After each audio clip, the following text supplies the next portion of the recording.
दोस्तों, पिछले 2 शताब्दियों में पृथ्वी पे इतनी बड़ी बड़ी खोजें हुई कि उन्होंने पूरे मानव जाति को बदल के रख दिया। लेकिन इसके साथ साथ इसने कई बहुत से बड़े बड़े सवालों को जन्म भी दिया, जिसका सही जवाब पाने के लिए पूरा विज्ञान जगत उत्सुक है। तो चलिए दोस्तों, बात करते हैं दुनिया के 7 सबसे बड़े सवालों के बारे में, जो आपको भी सोचने पे मजबूर कर देंगी। चलिए शुरू करते हैं। मैं हूं आपका दोस्त रोहित और आप देख रहे हैं यूनिवर्स एडवेंचर। शुरुआत करते हैं पहले नंबर से। पहला सवाल है, पृथ्वी पर जीवन की शुरुआत कैसे हुई?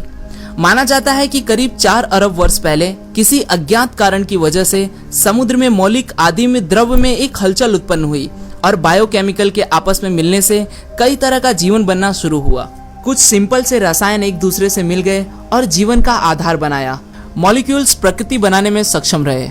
हमारा और समस्त जीवन इन्हीं मॉलिक्यूल्स के विकास से ही उत्पन्न हुआ है। लेकिन ये सरल मूलभूत रसायन कैसे, किस प्रक्रिया से इस तरह जमा हुए कि उन्होंने जीवन को जन्म दिया? डीएनए कैसे बना? पहली कोशिका कैसी थी?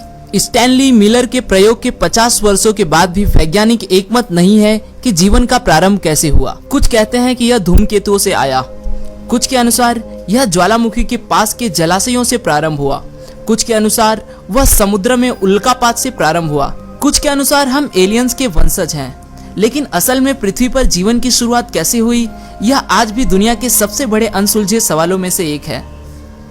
दूसरा सबसे बड़ा सवाल है कि क्या हम इस ब्रह्मांड में अकेले हैं?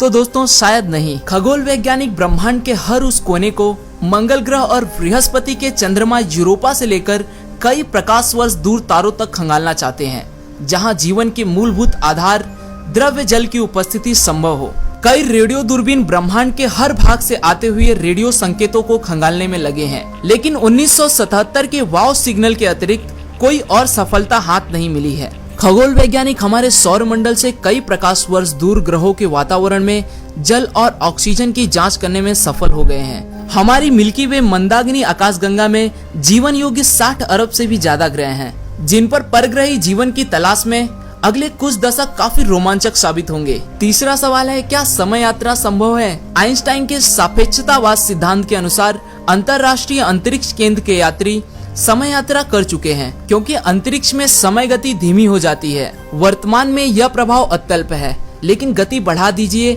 और इसी प्रभाव से मानव भविष्य में एक दिन सहस्त्र वर्ष की यात्रा कर पाएगा।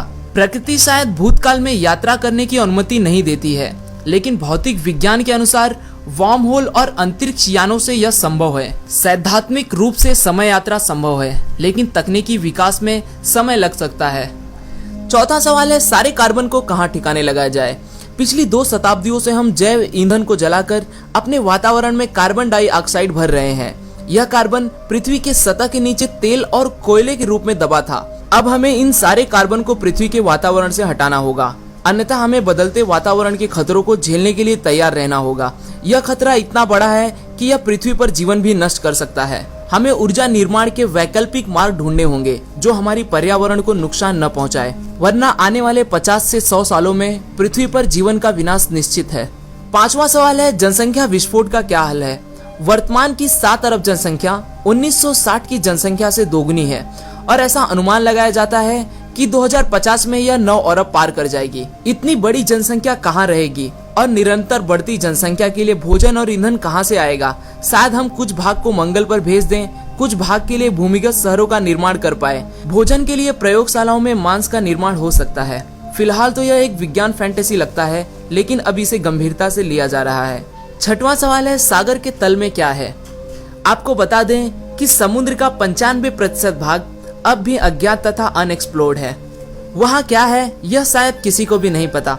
1960 में इस प्रश्न का उत्तर पाने डॉन वॉल्स और जैक्स पिकार्ड समुद्र की सतह से 7 मील तक नीचे गए थे। यह प्रयास मानव प्रयत्नों की पराकाष्ठा थी, लेकिन वे सागर की तलहटी पर जीवन की सिर्फ एक ही झलक देख सके थे।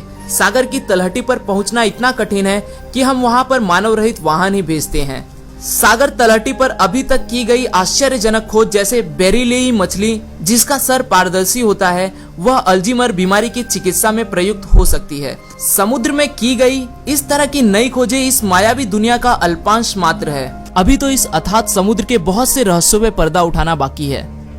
7वां सबसे बड़ा सवाल है कि ब्रह्मांड कितना बड़ा है? दोस्तों ब्रह्मांड इतना विशाल है कि आप इसके आकार का अनुमान नहीं लगा सकते। मान लीजिए कि आपने अनुमान लगा भी लिया कि ब्रह्मांड इतना बड़ा है, पर आपके अनुसार जहां ब्रह्मांड का अंत होता है उसके आगे भी कोई पदार्थ तो जरूर होगा। इसी प्रकार अगर हम सोचते जाएं कि ब्रह्मांड इतना बड़ा है तो यह इससे ज्यादा फैलता जाएगा। दोस्तों विज्ञान के अनुसार 13.8 अरब साल पहले बिग बैंग हुआ और एक बिंदु से सारे मैटर का निर्माण हुआ। तारे, ग्रह, आकाशगंगाएं, यह सभी बिग बैंग की वजह से ही संभव हो पाया है। बिग बैंग के बाद से हमारा ब्रह्मांड फैल रहा है और सभी आकाशगंगाएं दूर जा रही हैं। इससे वैज्ञानिक यह तर्क लगाते हैं कि यह सभी मैटर एक कण के रूप में थे और बिग बैंग के बाद ब्रह्मांड का विस्तार हुआ। अब दोस्तों सबसे बड़ा सवाल यह है कि क्या और भी ब्रह्मांड है, और अगर दूसरे ब्रह्मांड हैं तो और कितने ब्रह्मांड हैं? क्या उन ब्रह्मांडों के भी महाब्रह्मांड हैं? तो दोस्तों शायद हमें इन सभी सवालों के जवाब कभी नहीं मिले, क्योंकि हम ब्रह्मांड में एक तय सीमा तक ही देख सकते हैं। आशा करता हूँ दोस्तों आपको यह वीडियो पसंद आया होगा।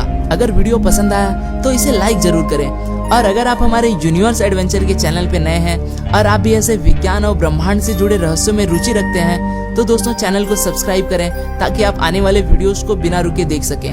फिर मिलूंगा दोस्तों एक नए वीडियो के साथ में, तब तक के लिए नमस्कार।